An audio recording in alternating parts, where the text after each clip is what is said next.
세상에는 수많은 소리가 있습니다. 목소리, 벨소리, 카톡 소리, 기침 소리, 빗소리도 있고요. 잔소리도 있습니다. 바쁜 일상을 살아가면서 이 사람들에게 여러 소리가 들립니다. 좋은 소리만 듣고 살고 싶은데 소음이 넘치는 세상입니다. 그래서 사람들은 저마다 살 길을 찾기 위해서 귀에 음악 소리를 듣고 마음의 안정을 찾기도 합니다. 따뜻한 봄을 맞이하면서 봄이 오는 소리가 들립니다. 여러분 들리십니까? 교회 주차장에 보면 꽃이 피어나고 봄비 맞아 떨어진 꽃 사이로 푸른 잎들이 피어나고 있습니다. 시인 이혜인의 봄이 오는 길목에서 한 대목에 이렇게 얘기합니다. 까치의 가벼운 발걸음과 긴 꼬리에 봄이 움직이고 있다. 피어나는 꽃과 새들의 움직임에서 이 봄의 움직임을 느낄 수 있습니다. 계절이 변하는 움직임과 소리가 있다는 것이죠. 여러분 요즘 살아가시면서 어떤 소리를 들으면서 살고 계십니까? 목회 현장에 있으면 여러 소리를 듣습니다. 희망찬 봄처럼 갓 태어난 아기의 우렁찬 울음소리를 들으며 기뻐하는 신혼부부의 소리를 듣습니다. 여름날 갑작스럽게 몰아닥치는 태풍처럼 삶의 폭풍을 겪는 소리를 듣습니다. 삶의 터전을 잃은 이야기, 불쑥 찾아온 질병과 수술로 놀란 가슴 쓸어내리는 소리를 듣습니다. 완숙한 가을처럼 신앙이 깊어져가는 소리도 듣습니다. 목사님, 힘든 시기이지만 예수님 때문에 감사해요. 어려운 상황이지만 기도해 주세요. 이런 믿음의 고백을 담은 소리를 들을 때면 그 겸손한 신앙 앞에 겸허해집니다. 물론 피하고 싶지만 피할 수 없는 소리도 우리에게 다가옵니다. 차가운 겨울바람처럼 마음을 서늘하게 하고 우리의 눈가에 눈물 짓게 하는 소리입니다. 사랑하는 이를 주님 품에 떠나보낸 소리입니다. 지난 한 주도 사랑하는 가족을 주님의 품에 보낸 이들이 있습니다. 죽음의 슬픔 앞에 부활하신 우리 주님의 위로와 평강이 가득하시기를 주님의 이름으로 축복합니다. 우리 인생에 오는 여러 소리는 우리의 삶에 영향을 미칩니다.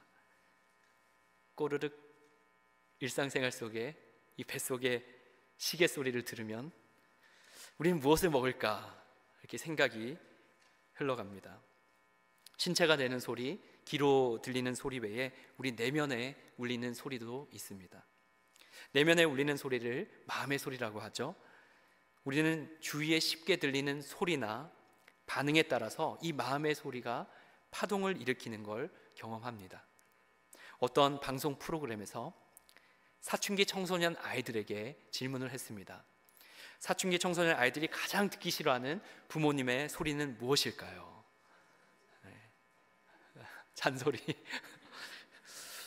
사춘기 아이들이 여러 듣기 싫어하는 소리가 있지만 1위가 너 요즘 사춘기니? 이런 소리였습니다. 너 요즘 사춘기니? 여러분 사춘기 아이들을 만났을 때 너 요즘 사춘기니? 이런 얘기 하시면 안 됩니다. 사춘기 아이들이 이 말을 듣기 싫어한다는 거예요. 사춘기 아이들이 말합니다. 엄마에게 야! 라는 소리만 들어도 왜? 이런 소리가 터지면서 혈압이 오른다고 합니다. 부모님의 혈압이 오르겠죠? 여러분의 사춘기의 시절은 어떠셨습니까? 라떼는 안 그랬습니다 이렇게 생각하실 수도 있겠지만 요즘 최근에 결혼이 늦어지면서 이 사춘기 자녀를 양육하는 부모님들이 갱년기일 때가 많습니다. 사춘기와 갱년기가 만나면 전쟁이 일어납니다. 혹자는 이 전쟁의 이름을 호르몬 전쟁이다 라고 말합니다. 사춘기 자녀를 둔 혹시 갱년기의 부모님들이 계시면 위로의 말씀을 드립니다. 사춘기 손주를 두신 조부모님들이 계신다면 하루속히 이 전쟁이 종식될 수 있도록, 호르몬 전쟁이 종식될 수 있도록 기도해 주시기를 부탁드립니다. 아멘. 이처럼 우리의 일상생활에서 누군가의 한 소리가 내면의 파동을 일으키고 감정적으로 반응하는 일들이 얼마나 많은지 모릅니다. 사춘기를 겪는 10대 아이들이나 사회생활에 첫걸음을 뗀 청년들이나 갱년기를 겪는 중년들이나 노년들까지 모든 세대가 누군가가 던진 한마디의 소리 때문에 마음이 힘들어지는 일들이 있습니다. 한마디로 상처를 받는다라고 얘기하죠. 그런 상처를 지속적으로 받다 보면 이 왜곡된 자아가 형성되기도 합니다. 그러면 정상적인 관계가 맺어지기 어려워지죠. 사람이 두렵고 누군가 대화가 조심스러워지는 그 트라우마가 사람 가운데 생깁니다. 전에는 이웃과 편안하게 관계를 맺으면서 자연스럽게 살아왔는데 무언가 부자연스럽고 관계 맺는 것이 어려워집니다. 여러분은 어떤 소리를 들으면서 요즘 살아가고 계십니까? 그 소리가 내 삶에 어떻게 영향을 미치고 계십니까? 어떤 사람의 말이나 반응, 세상의 여러 우울한 소식들로 마음이 힘겹지는 않으십니까? 삶을 흔드는 여러 소리와 일들을 우리가 피하고 싶지만 삶에서 피할 수 없이 들려지기도 합니다. 그런데 하나님의 자녀로 삶을 살아내야 하는 우리에게 정말 필요한 것은 무엇입니까? 오늘 보면 마가복음 1장 9절에서 11절은 예수님께서 세례 요한에게 세례를 받으시면서 일어난 현상과 소리를 기록하고 있습니다. 예수님께서 세례를 받으시면서 드러나게 된 현상과 소리가 얼마나 강렬했는지 마태, 마가, 누가복음, 공관복음에서 이 사건을 다 기록하고 있습니다.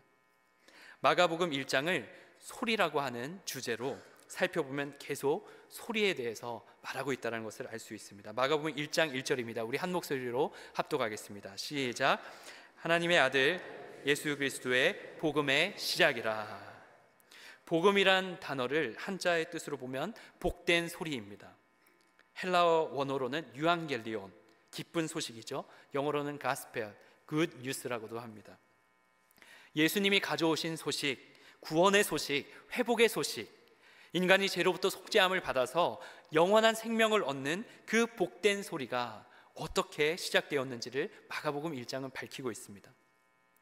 마가복음의 저자 마가 요한은 1장에서 그 복된 소리가 어떻게 시작되었는지를 밝히면서 그 소식이 점차 사람들에게 퍼져나가는 것을 묘사합니다. 복음의 시작을 밝힐 때 마가 요한은 우선 광야에 외치는 자의 소리가 있었다라고 기록합니다. 마가복음 1장 2절에서 8절까지의 말씀인데요, 광야에 외치는 자의 소리가 어떤 소리였냐면 메시아 곧 그리스도가 오신다라는 거였습니다. 예수님의 길을 준비하는 소리였습니다. 이후 광야에 외치는 자의 소리처럼 예수님의 존재가 가져온 하늘로부터 나온 소리가 있었습니다. 오늘 우리가 살펴볼 소리입니다.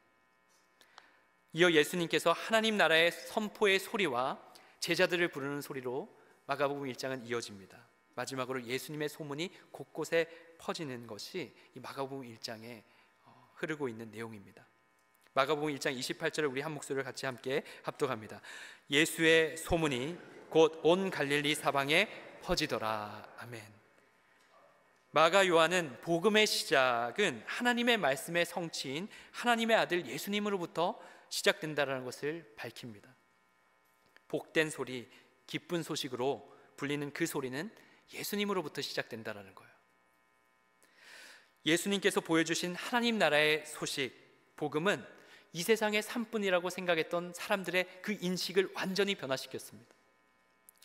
인간의 죄로부터 비롯된 여러 결과들이 있는데 질병과 아픔과 죽음, 그것을 고치고 치유하고 회복시키셔서 살리는 예수님의 사역을 사람들이 보면서 정말 놀라움을 금치 못했습니다. 마가 요한이 쓴 이 마가복음의 첫 독자 대상은 로마에 있는 이방인 그리스도인들이었습니다. 이유는 이 마가복음 곳곳에 쓰인 아람어 표현들이 라틴어로 사용되어지기 때문입니다. 표현된 단어뿐만 아니라 이방인이 잘 모르는 유대인의 풍습을 추가 설명하는 내용들도 기록되어 있습니다. 마가복음이 읽히던 이 시대는요, 로마 제국의 시대였습니다. 로마 황제를 주인으로 삼아서 숭배해야 하는 시대였습니다. 마가복음에서 들려주는 소식은 눈에 보이는 로마 제국이 아니라 하나님이 통치하시는 하나님의 나라가 있다라는 것을 보여주는 소식이었습니다. 로마 황제가 주인이 아니라 예수 그리스도가 주인이고 왕이며 구원자라는 것을 알리는 말씀이었습니다. 여러분, 왜 이 말씀이 로마에 살아가던 이방인 그리스도인들에게 필요했을까요? 당시 로마 제국 아래에 그리스도인으로 그 정체성을 가지고 살아간다는 것은 정말 쉽지 않은 삶이었습니다. 그들의 삶에 뒤흔드는 무성한 소문과 소리가 넘쳐났습니다. 다신교를 숭배하는 로마인들은 그리스도를 향해서 무신론자들이라고 외쳤습니다. 그리스도인들을 향해서 근친상간하는 사람들로 오해하며 소문이 퍼지기도 했습니다. 그 이유는 교회 공동체 안에서 형제님, 자매님, 그리고 하나님 아버지를 모신다라는 그 이야기를 왜곡 해석했기 때문입니다. 그리스도인들을 이 식인종이라고 부르며 소문이 이 로마 제국에 퍼지기도 했습니다. 예수님께서 제정해 주신 그 성만찬 때에 포도주와 떡을 나누는 것을 오해해서 실제로 피와 살을 먹는다는 소문이 로마 제국에 퍼져 있었습니다. 4세기 기독교가 공인될 때까지 로마 제국 아래에 그리스도인으로 살아간다는 것은 너무나 삶이 어려운 일이었습니다. 거짓 소문과 소리로 고통받는 시기에 마가복음이 주는 말씀의 소리를 들으면서 당시 그리스도인들은 믿음을 지켜나갔던 것이죠. 여러분, 오늘날은 어떻습니까? 이 세상을 살아가면서 우리는 수많은 부정적인 소리, 삶을 뒤흔드는 소리를 들으면서 살아가고 있습니다. 로마 제국은 아니지만 물질과 번영이 최고라고 여기는 돈의 제국 아래에서 우리가 살아가고 있습니다. 기독교는 고리타분한 종교로 보고 절대 진리는 없다라고 하는 그런 인식이 가득한 종교다원주의 시대를 살아가고 있습니다. 보이지 않는 하나님, 보이는 세계에 없다고 눈에 보이는 이 땅에서 즐기며 누리며 사는 것이 최고라고 여기는 그런 세상 속에서 우리는 살아가고 있습니다. 이런 시대를 살면서 우리는 연약하기 때문에 예수님을 믿는 믿음이 흔들리기도 하고 여러 소리를 들으면서 신앙적 가치관과 정체성이 흔들리는 경험을 하게 됩니다. 로마 시대 박해 속에 살아간 그리스도인들이나 현재의 이 시대를 살아가는 우리들에게 반드시 꼭 필요한 것이 있습니다. 소리가 필요합니다. 무성한 소문과 곡해가 아니라 믿음의 삶을 견고하게 붙들 소리가 필요합니다. 여러분 믿으십니까? 우리에게 들리는 여러 소리로부터 예수님께서 주시는 말씀, 소리가 절대적으로 필요합니다. 오늘 이 자리에 있는 우리에게 주님의 소리, 말씀을 주시기를 간절히 축복합니다. 오늘 본문은 예수님께서 세례 요한에게 세례를 받으시는 장면이죠. 예수님께서 이 땅에 오셔서 하나님의 아들로 예수님의 존재를 공식적으로 밝히는 사건입니다. 마가복음 1장 9절, 우리 한 목소리를 다시 한번 합독합니다. 시작. 그때에 예수께서 갈릴리 나사렛으로부터 와서 요단강에서 요한에게 세례를 받으시고, 아멘, 세례를 받으시고, 예수님께서 세례 요한에게 받으신 세례를 공간복음 모두 예수님의 사역의 첫 출발로 기록하고 있습니다. 세례는 새로운 출발이라고 하는 의미를 담고 있어요. 구약시대에서부터 언제나 부정한 것을 씻기고 새로운 신분으로 새 출발한다라고 하는 의식으로 세례가 쓰여졌던 것이죠. 예수님은 세례 요한에게 세례를 받으심으로 몫으로 불리던 신분이 아니라 하나님의 아들로서 공식적으로 공개적으로 신분을 드러내셨습니다. 오늘날도 그렇지만 마가복음 당시 독자들인 1세기 그리스도인들에게 세례는 너무나 중요한 예식이었습니다. 예수님을 구주와 주님으로 인정하는 공식적인 출발을 세례로 보았습니다. 세례를 받음으로 예수님께서 공생의 사역을 시작하신 것처럼 그리스도인들도 세례를 받고 예수님의 제자로 그분의 길을 따라 사역을 시작했던 것입니다.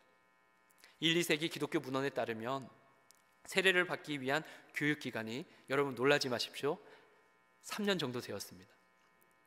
하나도 안 놀라시네요. 그 기간 동안 예수님을 믿어 변화된 삶을 증명해내야 됐습니다. 3년 동안 세례 교육을 받고 그 기간 동안 정말 예수님을 믿어서 변화되어졌다라고 하는 삶을 그 공동체에 보여야 했다는 것이죠. 사순절 기간 동안 세례를 집중적으로 준비하는 교육을 받았습니다. 그리고 교육 3년 차에 부활절 새벽에 세례를 받았습니다. 세례를 형식적으로 받는 것이 아니라 삶의 새로운 출발점이 되도록 철저히 삶의 변화를 목표로 교육을 받았습니다. 여러분, 당시 세례를 받는다라는 것은요, 로마 시대에 내가 숭배하는 황제가 아니라 오직 예수 그리스도가 나의 왕이시며 주인이시다라고 하는 이 목숨 건 신앙의 고백이었습니다. 세례에는 이전의 모습을 버리고 새로운 출발을 한다라고 하는 의미, 그리고 예수님의 제자로 살겠다라고 하는 결단, 하나님의 자녀가 된다라고 하는 정체성의 출발을 주는 것이었습니다. 혹시 오늘 이 자리에, 우리 3부 예배 드리는 이 자리에 예수님을 믿고 교회는 왔다 갔다 하지만 세례를 받지 않는 분이 있을지도 모르겠습니다. 여러분, 세례를 반드시 받으셔서 내 인생의 주인이 내가 아니라 예수님이심을 공동체 안에서 공개적으로, 공식적으로 고백하시길 바랍니다. 지금부터 기도로 준비하셔서 하반기에 열리는 새생명반, 이 세례 교육을 통해서 정말 공개적으로, 공식적으로 신앙을 고백하는 귀한 열매 맺기를 주님의 이름으로 축복합니다. 여러분, 우리 교회 세례 교육은 8주입니다. 3년이 아니에요. 얼마나 감사해요. 혹시 오늘 이 세례에 대한 말씀을 들으면서 세례를 받았는데 목사님, 제가 가만히 보니까 다시 세례를 받아야 될 것 같습니다 라고 생각하시는 분이 있으시다면 그러지 않으셔도 됩니다. 세례는 한 번만 받으시면 됩니다. 다시 세례 받는 것이 필요한 것이 아니라 세례가 의미하는 하나님의 소리를 우리는 다시 들어야 합니다. 오늘 본문은 세례가 가져오는 하나님의 소리를 우리에게 알려줍니다. 예수님의 세례에서 나타난 소리입니다. 마가복음 1장 10절 11절 우리 한 목소리로 다시 한번 합독합니다. 시작. 곧 물에서 올라오실새 하늘이 갈라짐과 성령이 비둘기같이 자기에게 내려오심을 보시더니 하늘로부터 소리가 나기를 너는 내 사랑하는 아들이라 내가 너를 기뻐하노라 하시니라. 아멘. 아멘. 10절에 보면 예수님께서 세례를 받으실 때 하늘이 갈라지고 성령이 비둘기가 땅으로 내리는 그 하강하는 모습처럼 성령이 예수님에게 임했습니다. 예수님께서 세례를 받을 때 일어난 현상이었습니다. 이어 11절에 하늘로부터 소리가 났습니다. 너는 내 사랑하는 아들이라 내가 너를 기뻐하노라. 그 소리가 예수님의 세례에서 들린 하늘의 소리였습니다. 예수님의 세례의 장면이 공간복음에 기록되어 있지만 마가복음에서만 독특하게 다르게 표현된 부분이 있습니다. 그것은 10절에 하늘이 갈라졌다라고 하는 표현입니다. 다른 복음서에서는 하늘이 열렸다라고 표현합니다. 여러분, 질문합니다. 열린 것과 갈라진 것의 차이가 무엇일까요? 결과는 똑같지 않습니까? 하늘이 열렸다라는 것이죠. 마가복음 1장 10절에 ESV 성경에서는 이 갈라졌다라는 표현을 영어로 being torn open이라고, 찢어서 열었다라고 하는 뜻으로 번역합니다. 왜 마가복음의 저자 마가 요한은 단순히 열었다라고 표현하지 않고 찢어서 열었다라고 하는 이 표현을 사용했을까요? 그것은 의도적인 메시지, 의미가 있기 때문입니다. 마가 요한은 이 찢었다라고 하는 이 헬라어 스키조라는 단어를 마가복음 15장에서 딱 한 번 더 반복해서 사용합니다. 마가복음 15장 38절 말씀입니다. 이에 성소 휘장이 위로부터 아래까지 찢어져 둘이 되니라. 여기서 찢어져가 헬라어 스키조를 사용합니다. 예수님께서 십자가에 달려 죽으셨을 때 예루살렘 성전에 안에 있던 그 성소와 지성소를 나누는 휘장이, 이 커튼이 위에서 아래로부터 쫙 찢어졌습니다. 역사적인 기록에 의하면 그 헤롯 성전 안에 있던 휘장은 높이가 15m 정도로 보고 있습니다. 그 15m의 높이의 그 휘장이 위에서 아래로부터 쫙 찢어졌다는 거죠. 여러분, 휘장 안에 있는 지성소의 공간은 1년에 한 번 제사장만이 들어갈 수 있는 그런 곳이었습니다. 그런데 예수님께서 죽으심으로 누구든지 하나님의 보좌 앞으로 나아가는 길이 열리게 되었습니다. 그 가로막혔던 휘장이 찢어졌습니다. 여러분, 이 휘장을 누가 찢으셨습니까? 하나님께서 찢으셨습니다. 성부 하나님은 하늘을 찢어서 성령의 임재로 자신의 하나뿐인 아들 예수님을 이 땅에 보내셨다는 것을 이 세례의 현장에서 알리셨습니다. 또한 하나뿐인 아들 예수님을 그 예수님을 통해서 하나님과 사람 사이에 가로막혔던 장벽, 그 휘장을 찢기를 원하셨던 것이죠. 여러분, 우리가 믿는 하나님은 아들 예수님을 통해서 우리와 막혀있는 담을 허물기를 원하십니다. 믿으십니까? 하나님의 아들로 예수님은 이 사역을 완전하게 이루셨습니다. 예수님, 우리 각자가 지닌 이 죄를 안고 자신의 육체를 십자가에서 찢어 우리가 받아야 할 심판과 진노를 대신 받으셨습니다. 우리가 들어야 할 복음의 소리가 바로 이 소리입니다.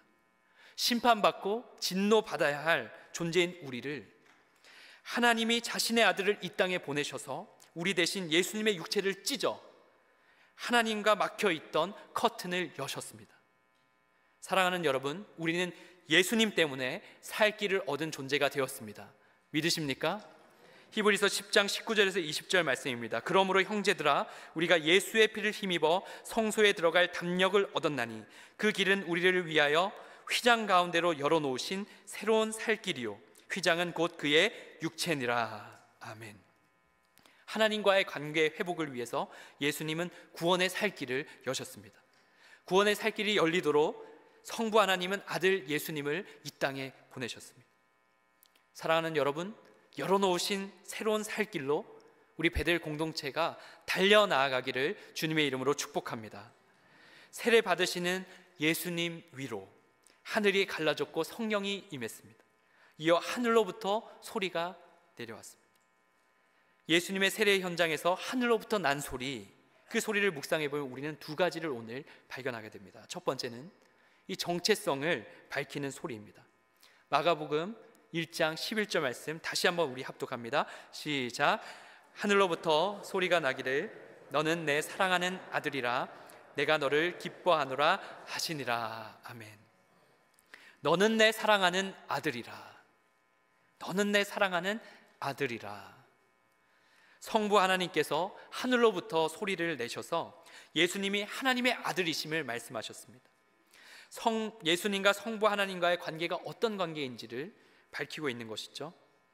예수님이 이미 하나님의 아들로 이 땅에 오셨지만 이 세례의 현장에서 하나님의 아들이심을 공개적으로, 공식적으로 선언하셨습니다. 하나님의 선언입니다. 예수님의 세례에서 우리가 보는 것처럼 그리스도인들이 예수님의 본을 따라서 세례를 받을 때도 자신이 예수님을 구주와 주님으로 믿고 하나님의 자녀가 된다는 것을 공개적으로, 공식적으로 선언합니다. 세례를 받아야 할 하나님의 자녀가 세례를 받아야만 하나님의 자녀가 되는 것은 아니죠. 그러나 세례를 통해서 하나님의 자녀라는 것을 공개적이고 공식적으로 선언하는 것입니다. 요한복음 1장 12절에서 13절 말씀입니다. 영접하는 자, 곧 그 이름을 믿는 자들에게는 하나님의 자녀가 되는 권세를 주셨으니, 우리 함께 읽겠습니다. 이는 혈통으로나 육정으로나 사람의 뜻으로 나지 아니하고 오직 하나님께로부터 난 자들이니라. 아멘. 예수님을 나의 구주와 주님으로 마음으로 믿어 입으로 시인할 때 하나님의 자녀가 되는 것을 믿습니다. 여러분, 질문합니다. 여러분은 예수님을 나의 구주와 주님으로 영접해서 하나님의 자녀가 되었음을 믿으십니까? 여러분, 정말 믿으십니까? 누구에게서 난 것이 아니라 예수님을 믿는 자들은 하나님께로부터 난 자녀라는 사실을 믿으시길 바랍니다. 이 사실을 믿어야 함에도 우리는 세상의 수많은 소리로 하나님 자녀에 대한 정체성이 흔들릴 때가 있죠. 한스 크리스찬 안데르센의 동화가 있습니다. 여러분 잘 아시죠? 미운 오리 새끼 동화입니다. 요즘은 미운 오리 새끼라는 이게 욕처럼 들려가지고 미운 아기 오리 이렇게 번역하기도 합니다. 여러분, 이 이야기는 한 번쯤은 다 들어보셨을 겁니다. 아주 옛날에 미운 오리가 있었어요. 네. 다른 오리들과 다른 모습을 가져서 계속해서 놀림당하고 미움을 받았습니다. 물가에 비친 모습을 보니까 다른 오리들이랑 너무나 다른 자신의 모습을 보면서 왜 이렇게 생겼을까? 이런 생각도 들었습니다. 다른 오리들도 놀립니다. 너는 왜 이렇게 못생겼냐고 이렇게 놀립니다. 하루는 크고 아름다운 백조가 이 놀림받는 오리에게 이렇게 얘기합니다. 넌 백조야. 그 이야기를 들은 미움받는 오리가 한 번도 자신을 백조라고 생각한 적이 없었는데 그제서야 물에 비친 자신의 모습을 보고 백조라는 사실을 깨닫습니다. 그리고 자신이 오리와 다른 백조라는 것을 발견하게 됩니다. 여러분, 하나님의 소리는 이 세상의 정체성이 흔들리는 우리에게 너는 미움받는 오리가 아니라 백조라고 말씀합니다. 이 세상에 속한 존재가 아니라 하나님 나라에 속한 자녀라고 말씀해 주십니다. 세상에 살면서 하나님의 자녀라는 사실을 우리가 잊으며 살 때가 있죠. 하나님의 자녀의 정체성을 확고히 하려면 우리는 예수님에게 들려주신 하늘로부터 난 소리, 이 소리에 귀를 기울여야 합니다. 너는 내 사랑하는 아들이라, 너는 내 사랑하는 딸이라. 사랑하는 여러분, 하나님은 우리를 하나님의 자녀로 부르셨습니다. 믿으십니까? 하늘로부터 난 소리의 내용의 두 번째 묵상할 점은 하늘로부터 난 소리는 존재의 무한한 긍정의 소리라는 것입니다. 저를 한번 따라해 보실까요? 존재의 무한한 긍정의 소리. 마가복음 1장 11절 말씀입니다. 하늘로부터 소리가 나기를 너는 내 사랑하는 아들이라 내가 너를 기뻐하노라.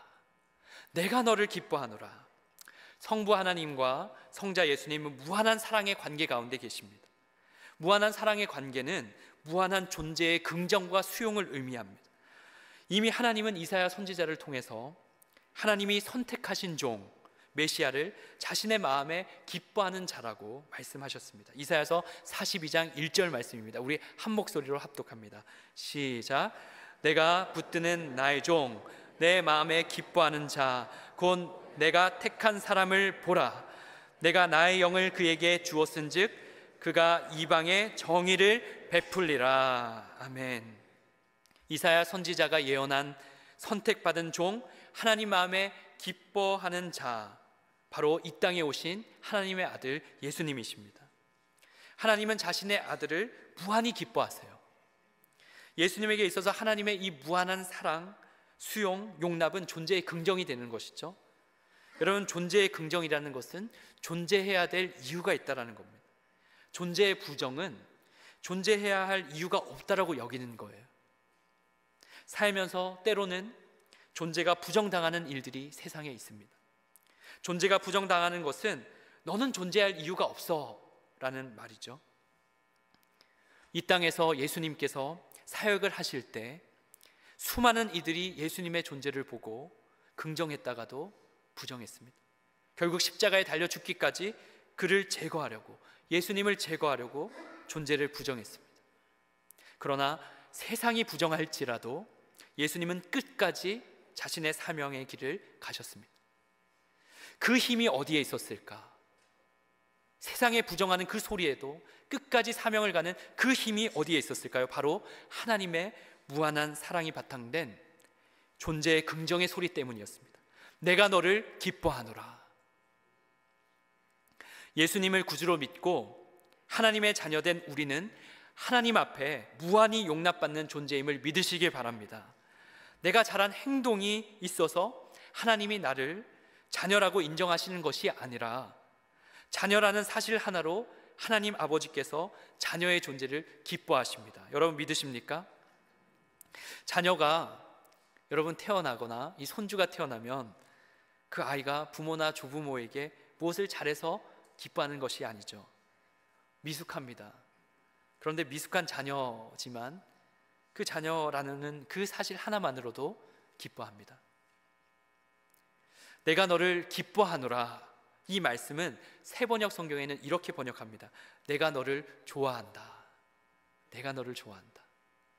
여러분 저를 한번 따라해 보시겠습니까? 여러분 손을 한번 올리셔서요, 가슴을 두 번 탁탁 치면서 내가 너를 좋아한다. 성경의 수많은 인물들이 세상을 살아가면서 이 존재의 부정을 경험했습니다. 스스로 자신을 죽여달라고 했던 이들도 있었습니다. 우리 지난주 백 목사님을 통해서 들었던 이 엘리야가 그러지 않았습니까? 모세도 그러했고 엘리야도 그러했고 다윗조차도 존재를 부정당하는 일들이 너무나 많았습니다. 그러나 존재를 부정하는 그 소리에도 그들의 인생을 밀어갈 수 있었던 것은 하나님의 소리, 부르심의 소리, 끊임없이 내가 너를 기뻐한다, 내가 너를 택했다, 내가 너를 좋아한다라고 하는 그 소리 때문이었습니다. 여러분, 찬송가의 한 가사의 한 부분입니다. 온 세상 날 버려도 주 예수 안 버려. 온 세상 날 버려도 주 예수 안 버려. 이 찬송가의 한 가사의 고백처럼 우리를 택하신 하나님은 결코 우리를 버리지 않으십니다. 그분은 자신의 아들을 주시기까지 우리를 자녀로 삼으시고 사랑한다라고 말씀하십니다. 우리들은 연약하지만 예수님의 속죄와 무한하신 은혜로 우리를 사랑한다고 끊임없이 말씀하고 계시다라는 것을 여러분 믿으시기 바랍니다. 목회자인 저도 가끔 이 존재의 부정을 경험할 때가 있습니다. 존재를 부정하는 소리가 제 안에 찰 때가 있습니다. 설교자로 살면서 설교가 죽이 될 때입니다. 설교를 하고 나서 이 후회가 막 찾아오는 거예요. 여러 복잡한 감정이 막 찾아옵니다. 내가 왜 그랬을까? 좀 더 하나님의 말씀을 잘 전해야 되는데 잘 전하지 못했다라고 하는 감정이 찾아올 때가 있습니다. 너가 그러고도 목회자야? 이런 내면의 부정적인 소리가, 부정의 소리가 있어서 한없이 제 존재를 비하하는 그런 소리가 찾아올 때가 있습니다. 여러분, 저만 그렇습니까? 부모로, 조부모로 자녀를 잘 양육하지 못한다고 느껴질 때, 너가 그러고도 아빠야? 너가 그러고도 엄마야? 이런 존재에 부정하는 소리가 우리의 삶에 찾아옵니다. 여러분, 그럴 때마다 하나님의 소리에 우리의 존재를 두기를 바랍니다. 하루는 설교를 하고 죽을 너무나 잘 썼습니다. 써도 너무나 잘 썼어요. 다 녹아져 내렸어요.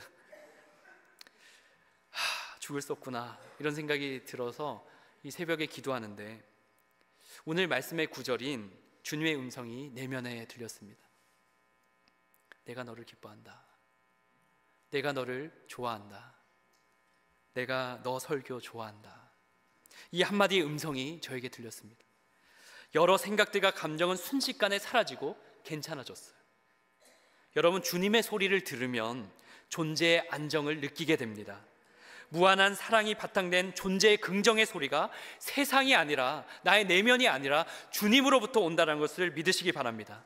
나는 늙어서 못해, 나는 아무짝에도 쓸모없어, 나는 쓸모없고 세상에 존재해야 될 이유가 없어 라는 생각이 찾아올 때마다 하나님은 우리에게 끊임없이 말씀하십니다. 너는 내 사랑하는 자녀다. 내가 너를 기뻐한다 말씀하십니다. 사랑하는 여러분, 우리의 존재함은 하나님께서 허락해 주셨기 때문에 존재한다라고 하는 사실을 믿으시기 바랍니다. 세상의 수많은 소리로 흔들릴 때, 나의 내면이 복잡할 때 하늘로부터 나는 소리, 주님의 음성에 귀를 여시길 바랍니다. 그럴 때 이 험한 세상, 빛과 소금으로 충실히 주님께서 맡겨주신 삶의 자리에서 승리할 것입니다. 여러분 믿으십니까? 예수님께서 공생의 사역 동안 수많은 존재의 부정을 당하면서 결국 승리하실 수 있었던 비결이 여기에 있습니다. 1세기 로마 제국 시대 마가복음의 독자들인 이 그리스도인들이 순교하기까지 자신의 믿음을 지킬 수 있었던 비결이 바로 하늘로부터 나는 소리 때문이었습니다. 이 하늘의 소리를 듣는 것은 날마다 말씀을 듣고 읽고 내 영혼의 말씀을 채우는 것입니다. 하나님의 말씀으로 세상의 소리가 아니라 하나님의 말씀으로 세상의 소리를 잠재우시길 바랍니다. 세상의 소리가 아니라 주님의 소리를 붙드는 주님의 사랑받는 자녀들 되시기를 예수님의 이름으로 축원합니다. 기도하겠습니다.